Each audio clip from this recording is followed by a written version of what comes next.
Often now in my dying days, I struggle with the notion of life after death. To those of faith, it's time eternal, salvation.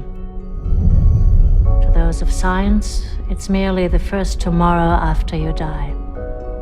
A finite sentence made meaningful by the question mark at its conclusion, asking simply, what have you left behind?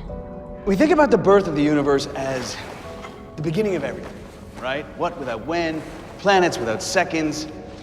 We have exhausted the origins of the universe, but not the origins of time, right? Now, to some, that is the Hartle-Hawking state, right? The Big Bang in an hourglass? Okay, yes, but if everything that we see and don't see, if the entire universe was once the size of a grain of sand, smaller. Why aren't you up there? Elliot's the showman. What does that make you? Scientist. A lot of work. And way too many drugs, I'll be honest. Too many joints rolled in the pages of Asimov and H.G. Wells. I never had a family until Elliot invited me into this one. Hey, you leave home, devote your life to something. Yeah, people you share that with, love them or hate them, they're yours, right? What if, in that moment, every moment, past, present, future, all existed at the same time? Where's my better half? Cat, come on up here. All right, no cat.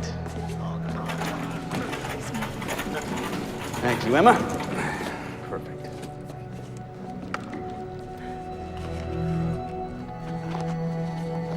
A single seed.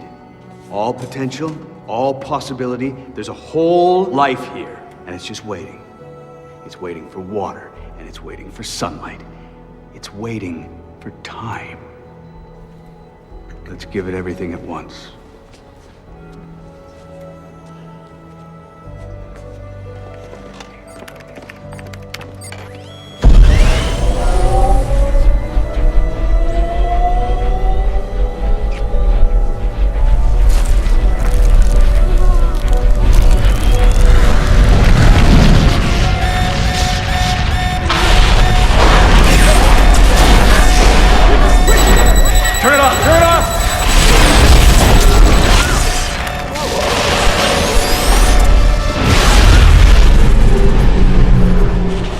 Now, as I face the end, alone, with no legacy inside, the clearer I see the beginning.